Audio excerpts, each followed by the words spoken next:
Hello दोस्तों, नमस्कार। All time class में स्वागत है। मैं जितेंद्र कुमार। दोस्तों आज की इस नए वीडियो में जो मैं वीडियो लेकर आया हूं आज ये पॉलिटिकल साइंस की नेक्स्ट चैप्टर है। दोस्तों आइए हम देखते हैं, जिसका नाम है संघ और उसका राज क्षेत्र। दोस्तों आप अगर नाम से ही पता चल रहा होगा कि संघ और उसका राज क्षेत्र, यानी संघ के मतलब होता है संघात्मक। यदि हमारा जो देश है दोस्तों वह संघात्मक रूप से चलता है, ठीक है ना। यह क्वेश्चन में पूछ दिए जाते हैं कि जो हमारा देश है यानी भारत वो किस किस प्रकार का है, यानी संघात्मक है या एकात्मक है। दोस्तों तो आपको याद रखना है कि जो हमारा भारत और देश है, भारत देश वो संघात्मक रूप से है, यानी संघात्मक है, ठीक है दोस्तों। संघात्मक और उसका राज क्षेत्र करने का मतलब है, इसका मतलब यह होता है दोस्तों कि संघ राज्य संघ है और उसका राज क्षेत्र, यानी कि जो हमारा देश है वह संघ किसका है, राज्यों का संघ है। जो हमारा देश है वो राज्यों का संघ है, यानी कि जो राज्य है हमारा देश, क्योंकि दोस्तों हमारे भारत में 29 राज्य थे, लेकिन अगर वर्तमान में दोस्तों 28 हो गए हैं, क्योंकि जम्मू कश्मीर जो काट करके जो विशेष राज्य का दर्जा दिया गया है दोस्तों वो अभी हट गया है और उसे केंद्र शासित प्रदेश बना दिया गया है। इसलिए केंद्र शासित प्रदेशों की संख्या जो दोस्तों 7 से 9 हो गई है, लेकिन राज्यों की जो संख्या दोस्तों वो 29 से 28 हो गई है, ठीक है। तो अभी के डेट में वर्तमान में है, और फ्यूचर में जो पास्ट में था दोस्तों वो 29 था और 7 केंद्र शासित था। तो जो मैं पढ़ रहा दोस्तों तो कहा है कि जो संघ और उसका राज क्षेत्र करा है दोस्तों कि जो भारत में 29 राज्य था, यानी अभी 28 है हाल में। तो 28 राज्य में अगर देश जब आजाद हुआ था उसमें 29 था, तो हमारा देश जो एक संघ जो सरकार है 29 राज्य को नहीं चला सकते थे दोस्तों। अगर एग्जाम्पल के तौर पे देखा जाए तो एक पंचायत में एक मुखिया होते हैं। क्या एक मुखिया अपने पूरे वार्ड को, जो उसकी वार्डों की जो संख्या होती है दोस्तों बहुत सारी होती है, 100-200 के एवरेज में होती है, क्योंकि या 100 एवरेज तो नहीं होती है, लेकिन 15-20 तो एवरेज होती ही होती है मिनिमम, यानी 10 से लेके 15 या 20 के बीच में होती है उसकी जो वार्ड होती है। तो क्या एक जो मुखिया होती है पूरी पंचायत को देख सकते हैं दोस्तों? बिल्कुल नहीं देख सकते हैं, क्योंकि एक जो मुखिया होता है वो पंचायत स्तर पे होता है। अगर किसी गाँव में अगर कुछ हो रहा है तो उस मुखिया को खबर तो इतना जल्दी कौन दे सकता है। तो इसलिए इसके अगर खबर के लिए, अगर इसे देखरेख के लिए दोस्तों जो हमारे जो गांव में है, यानी वार्ड में एक वार्ड सदस्य का चुनाव किया जाता है, जिसे हम वार्ड सदस्य बोलते हैं दोस्तों। और जो वार्ड है वह वार्ड के अंतर्गत जो मेरा गांव आता है, यानी कि जो वार्ड आता है, और वार्ड बाई वार्ड जो है उनके अंतर्गत बांट दिए जाते हैं। और उन जो वार्डों ने अगर गांव में कुछ अगर घटना घटता है या कोई कार्य होता है दोस्तों, या कोई भी चीज के सड़क हो या माने किसी भी प्रकार का अगर प्रॉब्लम आती है, तो वो वार्ड में क्या करते हैं, जाकर के मुखिया को एडवाइस देते हैं, बताते हैं कि हमारे गांव में ऐसे हो रहे हैं, और उस मुखिया ने आकर के उसे सलूशन करते हैं। अगर उस मुखिया से नहीं हो पाता है तो वह पंचायत में जाता है प्रमुख के पास, प्रखंड पे, ठीक है ना। और उस प्रखंड ने आकर, प्रमुख ने आकर के उसे बिल्कुल अच्छी तरह से सलूशन करते हैं। अगर प्रखंड से प्रमुख से नहीं होते हैं तो वह केस आगे कर दिए जाते हैं, यानी कि अनुमंडल में करते हैं, अनुमंडल से डिस्ट्रिक्ट में उस तरह सलूशन किया जाता है, ठीक है। उस तरह बात कही कि हमारे जो संघ और उसका राज क्षेत्र की बात कही गई है कि जो हमारा भारत था एक संघात्मक रूप चल रहा था। तो अगर राज्यों में जो था स्टेट गवर्नमेंट को अगर बांट दिया गया, जैसे मुख्यमंत्री को, तो हर एक राज्य का एक सीएम बना दिया गया। जो हर एक राज्य है उसका एक सीएम बना दिया गया, और उन सीएम का कार्य यह था कि उस सीएम ने जो अपने राज्य को चला रहा है, तो उन सीएम ने अपने राज्य को चलाना, जो प्रॉब्लम आती थी राज्य में, तो उन्होंने क्या करते थे कि अपने जाकर के इसको प्रधान पीएम को बताते थे, पीएम को बता रहे थे कि हमारे देश में ऐसे ऐसे प्रॉब्लम आ रही है, तो उस पीएम ने जाकर के उस पे सॉल्यूशन करते थे, ठीक है। तो आइए हम संघ और उसका राज क्षेत्र देख लीजिए। अब दोस्तों एक चीज और मैं आपको बता दूं कि संघ और उसका जो राज क्षेत्र है, ये हमारे भारत के संविधान में जो इसका चर्चा भाग 1 और अनुच्छेद है दोस्तों 1 से लेकर 4 के बीच में इसकी चर्चा किया गया है। भाग 1 और अनुच्छेद 1 से लेकर 4 के बीच में इसकी चर्चा किया गया है। क्योंकि आइए मैं जो अनुच्छेद 1 से लेकर 4 के बीच में हम आगे देखेंगे, तब तक हम इस पर देखते हैं कि करा कि जो हमारा भारत संघ है, तो हमारा देश भारत जब आजाद हुआ था यानी 1947 में, तो हमारा जो देश था, यानी जो हमारा भारत देश में दोस्तों कई प्रकार के जाति लोग रहते थे, हिंदू, मुस्लिम, अंग्रेज, सारे प्रकार के लोग रहते थे। लेकिन जब हमारा देश 15 अगस्त 1947 को जब आजाद हुआ, तो उस समय हमारे देश को 2 भागों में बांट दिया गया। अब 2 भागों में दोस्तों क्यों बांट दिया गया, यानी कि पहला जो था यह भारत और दूसरा जो था दोस्तों पाकिस्तान। अब आपके मन में दोस्तों क्वेश्चन आने लगे कि भारत और पाकिस्तान के दो बीच में क्यों कर दिए गए, तो दो भागों में इसलिए बांट दिए गए क्योंकि दोस्तों जो अंग्रेज लोग हैं उनके लिए, अंग्रेज और मुस्लिम के लिए अगर प्रॉपर देखा जाए दोस्तों, तो उनके लिए पाकिस्तान की जगह, पाकिस्तान के नाम से जगह दिया गया, जो उनके जो रहने का उनको आवास दिया गया वो पाकिस्तान, यानी पाकिस्तान देश के नाम पे नाम रखा गया कि वह पाकिस्तान में अंग्रेज लोग रहेंगे। जो हमारे भारत के, जो हिंदुस्तान के जो लोग हैं, जो हिंदू भाइयों है, वो हमारे भारत में रहना चाहेंगे। तो उस समय बात दोस्तों यह बात कहेगी कि जब उस समय हमारे भारत में और भारत और पाकिस्तान में जब विभाजित हुआ था, उस समय किसी भी लोग पे ऐसा भी नहीं, पाबंदी नहीं लगाया गया कि हाँ तुम जबरदस्ती किया जा सकता है कि तुम मेरे कब्जे में आ जाओ, तो वो उस कब्जे में जबरदस्ती नहीं किया जाता है, स्वेच्छा से, यानी सारे लोगों पे डिपेंड कर दिया गया, सारे दल पे छोड़ दिया गया कि जिन लोगों को जिसमें जाना है, जिसमें रहना है, वो बिल्कुल रह सकता है अपनी स्वेच्छा के अनुसार। ठीक है, तो उस समय हमारे जो भारत में दोस्तों जो मिला था वो 552 रियासतें मिला था, 552 रियासतें मिली थी हमारे भारत को उस समय, जब देश आजाद हुआ था और बंटवारा हुआ था भारत और पाकिस्तान में। उस समय देश को जो दोस्तों 552 जो है रियासतें मिली थी, ठीक है ना। और उसे यह बता दिया गया था कि जिनको जिसमें चाहिए वो अपने स्वेच्छा से रह सकते हैं। तो हमारे भारत में था जो 552 में से जो 549 था दोस्तों, वो आकर के आसानी से, यानी अपने स्वेच्छा से, इच्छा से आकर के मिल गए हमारे भारत में। लेकिन जो 3 था, यानी जो 3 बच गए दोस्तों, और 3 कौन कौन बच गए, तो ये कह रहा है कि पहला जो था हैदराबाद,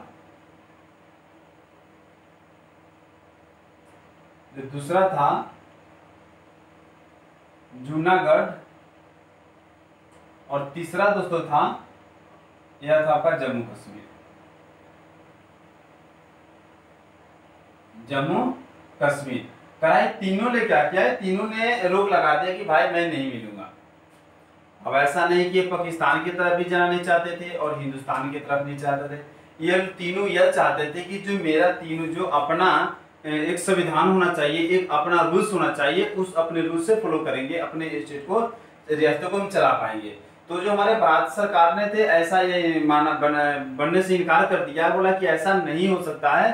तो हैदराबाद को क्या करा, उसने जो कुछ कानूनी तौर चलने लगे, कानूनी तौर तरीके चले, तो जो हैदराबाद दोस्तों, हैदराबाद को क्या किए कि जो हमारे कानूनी तौर से इसको अपने कब्जे में कर लिए, कानूनी तौर से अपने कब्जे में कर लिए। और जो जूनागढ़ था दोस्तों, जूनागढ़ को क्या किया कि जूनागढ़ को ये दोस्तों गया कि जैसे कि लोग, एक दल होता है, संग्रह होता है, तो लोगों के बीच में बैठक किया गया, लोगों के बीच में बैठक किया गया। और दोस्तों ये इसे समझाया गया कि अगर आप अलग रहते हो तो आप अकेला, अगर हमारे भारत में अगर आकर शामिल हो जाते हो, तो कहीं से कुछ अगर आ जाती है बात, तो सारे हम जो देशवासी है पूरा बिल्कुल उस पर आश्रित होंगे। जो हमारे देश का प्रधानमंत्री जो रहेंगे, जो प्रमुख अध्यक्ष रहेंगे, वो आपके सहयोग करेंगे। लेकिन अगर आप अकेला रहते हो तो आप अकेला मारे पर जाओगे, नहीं अकेला कुछ नहीं कर पाओगे। तो जूनागढ़ वाले ने क्या कर दिया कि बोला कि हाँ ये बात सही है, तो उसने संग्रह कर लिया, मिल गए हमारे भारत में और आकर के मिल गए। तो ये सिंपल सी एक बात हमें अगर अर्थ में बात बताते हैं कि जो जूनागढ़ था दोस्तों, यह एक सामाजिक स्तर पे, यानी सामाजिक स्तर पे बोलने पे यह मिल गए। ठीक है, अब बात रह गई आपकी जम्मू कश्मीर की, बात रह गई आपकी जम्मू एंड कश्मीर की। कहा है कि जम्मू कश्मीर दोस्तों इसने क्या किया, तो जम्मू कश्मीर ने तो बिल्कुल नहीं मिलने की, कोई बिल्कुल इनकार ही कर दिया कि जम्मू कश्मीर बोला कि भाई मैं नहीं मिलूंगा। तो इसके मिलने का एक रीजन था दोस्तों, क्योंकि मिलना तो चाहता नहीं था। लेकिन उस समय क्या किया था कि 1947 में ही अंग्रेज ने इस पे आक्रमण कर दिया। जब अंग्रेज ने इस पे आक्रमण कर दिया 1947 में ही जम्मू कश्मीर पे, तो उस समय जम्मू कश्मीर का जो राजा था दोस्तों, वह राजा हरि सिंह था, राजा हरि सिंह। राजा हरि सिंह ने क्या किया कि इन देखा कि भाई मुझसे यह काम नहीं हो पाएगी, तो उन्होंने क्या किया, वो डायरेक्ट आए अपने हमारे भारत के प्रधानमंत्री के पास में, हमारे भारत के जो प्रधानमंत्री के पास आए और उन्होंने बोले कि आप मेरे आइए चलिए जम्मू कश्मीर पे अंग्रेजों ने इस पे आक्रमण छे रखा है, आक्रमण कर रखा है, कि आइए चलिए सहयोग कीजिए। तो हमारे भारत के जो प्रधानमंत्री है उन्होंने डायरेक्ट मना कर दिया, बोले कि भाई मैं कैसे जाऊंगा, क्योंकि तूने जब तूने तो मेरे भी मिला ही नहीं है, तूने तो अलग अपना एक संविधान बनाने की तैयारी कर रहा है, तो मैं क्यों जाऊंगा। तो उसने क्या बोला, जो जम्मू कश्मीर के जो राजा हरि सिंह जो थे राजा, उसने बोला कि ठीक है मैं आप में मिल जाऊंगा, आप चलो मेरा सहयोग करो। तो हमारे भारत के जो प्रधानमंत्री थे उन्होंने बोला कि नहीं भाई ऐसे कैसे होगा कि जो आप तुमने बोल दिया मैं चला गया, बाद में तूने मना कर दिया तो मैं क्या करूंगा। तो बोला कि हाँ भी ठीक है। तो उसने क्या किया कि हमारे जो भारत के जो प्रधानमंत्री था उसने एक विलय पत्र लिया, विलय पत्र, और बोला कि इस विलय पत्र पे उसने लिख दिया कि हाँ हमारे जो जम्मू कश्मीर है वो हमारे भारत में अपने स्वेच्छा से मिलने के लिए राजी हो गए। तो बोला कि इस पे लिख करके उसने बोला कि और इस पे तुम साइन करो, इस पे तुमने साइन करो। तो इसने राजा हरि सिंह ने क्या किया, इस पे साइन कर दिया इस विलय पत्र पे, और साइन करने के बाद में जब साइन कर दिए तब जाकर के हमारे भारत के प्रधानमंत्री ने जाकर के उसे आक्रमण में सहयोग दिए और अंग्रेजों को वहां से भगा दिए और जम्मू कश्मीर को अपना कर लिए। ठीक है, तो इस तरह जो हमारे भारत में जो था जो संघ जो था, जो हमारे देश में जो आजादी के बाद 552 रियासतें थे तो किस तरह मिला था दोस्तों।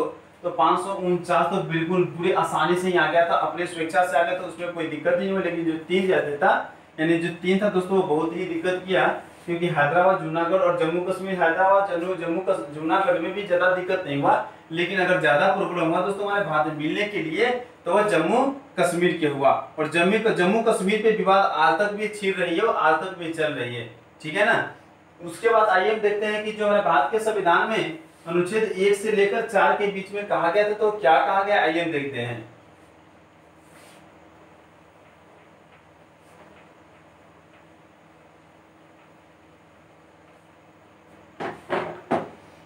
अब अनुच्छेद 1 में क्या करा है दोस्तों,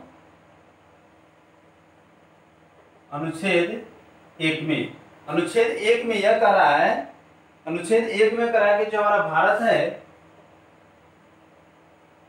भारत राज्यों का संघ होगा, राज्यों का संघ होगा। दोस्तों मैंने पहले ही बता दिया कि जो हमारा देश भारत है वह राज्यों का संघ है। और राज्यों का संघ कैसे है, क्योंकि आपको मैंने बता दें कि राज्यों का जो संघ है कैसे हमारा बात सहयोग करते हैं और संघात्मक रूप कैसे निभाते हैं, वो अच्छी तरह से मैंने आपको बता दिया। ठीक है। और दूसरी बात कर रहा है कि अनुच्छेद 2 में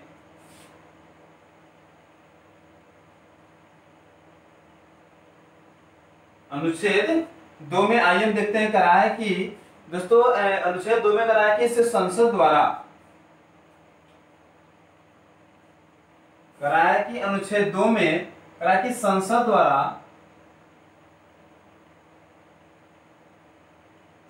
द्वारा नए राज्यों का प्रवेश करना या निर्माण करना एक ही होता है। ठीक है ना, यानी आना, निर्माण करना। ठीक है ना। अनुच्छेद 1 में क्या करा है दोस्तों कि जो भारत है वह राज्यों का संघ होगा, और अनुच्छेद 2 में करा है कि हमारे अनुच्छेद 2 में यह बात कही गई है कि इसमें नए राज्यों का निर्माण करने का अधिकार दिया गया, यानी नए राज्यों का अधिकार करने का अधिकार दिया गया, प्रवेश करने का बात एक ही हुआ। अब अनुच्छेद 3 में करा है कि अनुच्छेद 3 में दोस्तों यह करा है कि 2 या 2 से अधिक, करा 2 या 2 से अधिक राज्यों को मिलाकर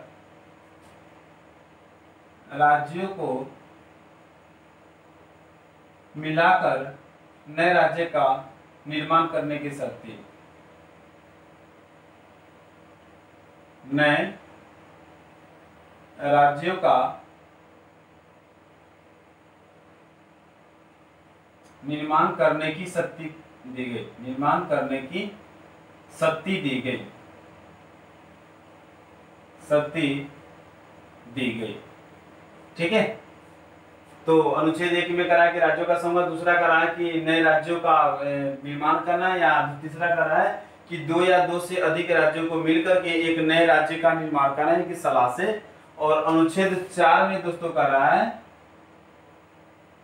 अनुच्छेद 4 में यह बात कर रहा है कि अनुच्छेद 2 या 3, अनुच्छेद 2 और 3 ने अगर कोई संविधान बना रहा है, अगर कोई संविधान तैयार कर रहा है, संविधान तैयार कर रहा है दोस्तों, तो उसको क्या करता है कि अनुच्छेद 368 के तहत, 368 के तहत उसे क्या करता है, उसे पहले जांच करता है कि जो अनुच्छेद 2 और 3 ने जो संविधान तैयार किया है वह संविधान लागू होने लायक है या नहीं है। अगर संविधान लागू होने लायक होता है तो वह उसकी दर्जा दे दिया जाता है, अगर संविधान होने अपने बनने लायक नहीं रहता है तो उसे दर्जा नहीं दिया जाता है। तो यह अनुच्छेद 368 के तहत इसे चेक करके और उसके बाद में यह संसद में पेश करते हैं। ठीक है, उसके बाद करा है दोस्तों, आइए हम कुछ नए चीज देखते हैं नोट में, क्योंकि इसमें बार बार क्वेश्चन पूछे जाते हैं कि आपकी सिक्किम राज्य के हो गए, जम्मू कश्मीर के हो गए, बिहार के हो गए, कुछ उड़ीसा के हो गए, कि इसके बारे में पूछ देते हैं कि हमारे भारत में जो है सिक्किम राज्य की स्थापना कब किया गया था। तो यहाँ पे आइए हम देखते हैं नोट में, नोट करें, यहाँ पे जो है राज्यों का नाम देंगे, राज्यों का नाम और यहाँ पे वर्ष। ठीक है, यहाँ पे दोस्तों राज्यों का नाम रहेगा और यहाँ पे जो वर्ष होगा, यानी कि राज्यों के नाम कौन से राज्य है और किस वर्ष जो है वो स्थापना किया गया, स्थापना वर्ष।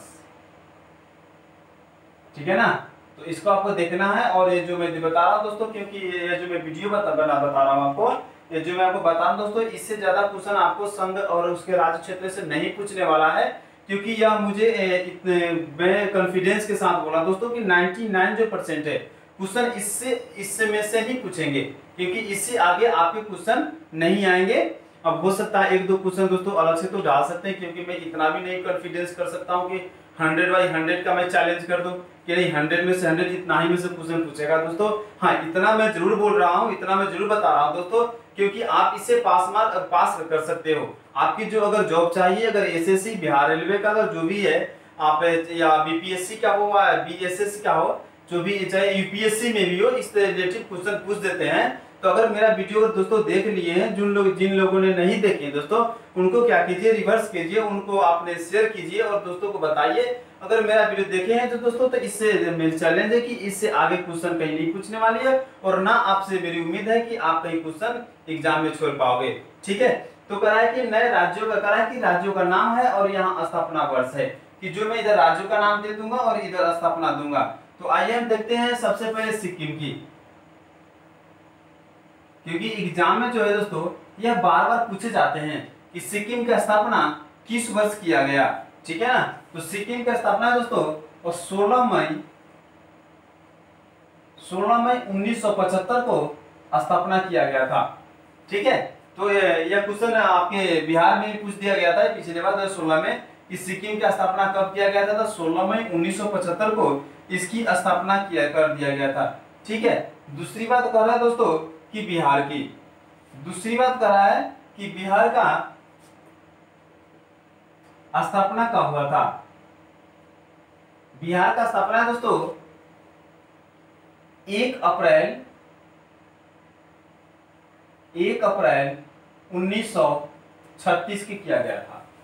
दोस्तों यह क्वेश्चन है बिल्कुल कंफ्यूज है, बिल्कुल फंसाने वाले क्वेश्चन है, क्योंकि अभी तक दोस्तों ने मुझे यह जानते हैं और यह सबको पता है कि बिहार की जो स्थापना है, यानी जब झारखंड से अलग हुआ था 15 नवंबर 2000 को, उस समय बिहार का स्थापना हुआ था। लेकिन दोस्तों ऐसा नहीं है, क्योंकि हमारे बिहार का स्थापना तो हो चुका था, जो हमारा बिहार है वो उनकी स्थापना हो चुका था। क्या हुआ था 1 अप्रैल 1936 को। लेकिन जब झारखंड इससे अलग हुआ था, तो इससे झारखंड जो है राज्य अलग हुआ था, वो हुआ था 15 नवंबर 2000 को, 15 नवंबर हुआ था 2000 को। ठीक है,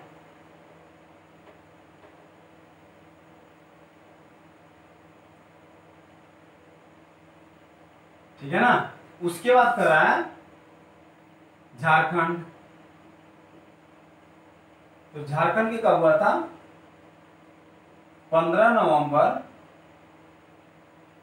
2000 ईस्वी को यह झारखंड का स्थापना किया था। तो इसमें दोस्तों यह कह सकते हैं आप कि झारखंड की राज्य की स्थापना किया गया था। कब किया गया था? 15 नवंबर 2000 को। तो इससे रिलेटिव आपको क्वेश्चन यह पूछ दिया जाएगा कि बिहार जो है झारखंड से अलग क्यों हुआ, कब हुआ? बिहार जो है झारखंड से अलग कब हुआ? तो दोस्तों आपको याद रखना है कि जो बिहार है वो झारखंड से अलग कब हुआ है? तो 15 नवंबर 2000 को बिहार ने झारखंड से अलग हो गया। ठीक है। उसके बाद करा है तेलंगाना। उसके बाद करा दोस्तों तेलंगाना राज्य। तेलंगाना राज्य की स्थापना कब किया दोस्तों? तेलंगाना राज्य भी है, ये भी बिल्कुल हाल में ही दोस्तों आया था। नई जो राज्य बना है, करा कि यह जो राज्य बना था दोस्तों 2 जून 2014 को, 2 जून 2014 को यह राज्य की स्थापना किया गया था। उसके बाद कर रहा है दोस्तों दिल्ली। अब कि दिल्ली की स्थापना कब किया गया था? तो दिल्ली की स्थापना दोस्तों 1965 में किया गया था। ठीक है दोस्तों, जो नोट में मैंने यह 5 महीने बताया स्टेट की, आपकी सिक्किम, बिहार, झारखंड, तेलंगाना और दिल्ली, क्योंकि ये सारे ही इंपोर्टेंट है, क्योंकि इससे आगे एग्जाम में आपको नहीं पूछे जाएंगे। इसमें से एग्जाम अगर स्थापना के बारे में पूछे जाएंगे कि किस राज्य की स्थापना कब किया गया था, तो ओनली ऑन इस पांचों में से ही पूछेंगे, ये मेरी गारंटी है। इस पांचों से अलावा आपके वीडियो एग्जाम में नहीं पूछेंगे, क्योंकि आपकी इस पांचों में से एग्जाम आपने किसी भी क्वेश्चन पेपर आप उठा कर देख लो प्रीवियस, क्योंकि इन पांचों में से ही मिलेंगे आपको जितना भी क्वेश्चन पूछे हैं दोस्तों, क्योंकि इन पांचों से ही मिलते हैं। तो दोस्तों मुझे उम्मीद है कि संघ और उसका राज्य क्षेत्र में जो वीडियो मैंने बताया दोस्तों आपको पूरी से पूरी समझ में आया हो। और बिल्कुल मुझे उम्मीद है कि हमारा वीडियो अगर देख रखे हैं दोस्तों, देख रहे हैं, तो आपसे चैलेंज है दोस्तों कि अगर आप एग्जाम में जाओगे तो आपसे एक भी क्वेश्चन नहीं छूट पाएगा।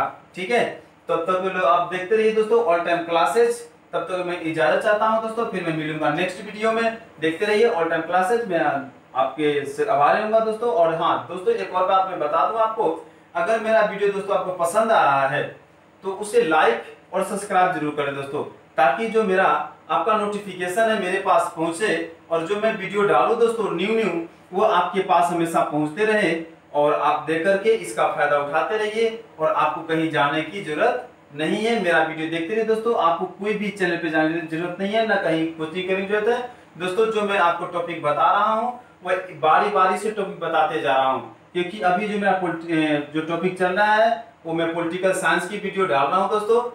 पॉलिटिकल साइंस जब खत्म हो जाएंगे तो मैं ज्योग्राफी का डालूंगा, तब तो देखते रहिए दोस्तों। इससे ज्यादा आप एग्जाम में नहीं पूछेंगे। और जो मेरा नोट्स अगर पढ़ लेते हैं दोस्तों, मेरा वीडियो बना लेते हैं, अगर पढ़ लेते हैं तो फिर आपको कहीं जाने की जरूरत नहीं है, नहीं कोचिंग करने की जरूरत है। तो देखते रहिए दोस्तों ऑल टाइम क्लासेस। याद चाहता हूँ, थैंक यू वेरी मच।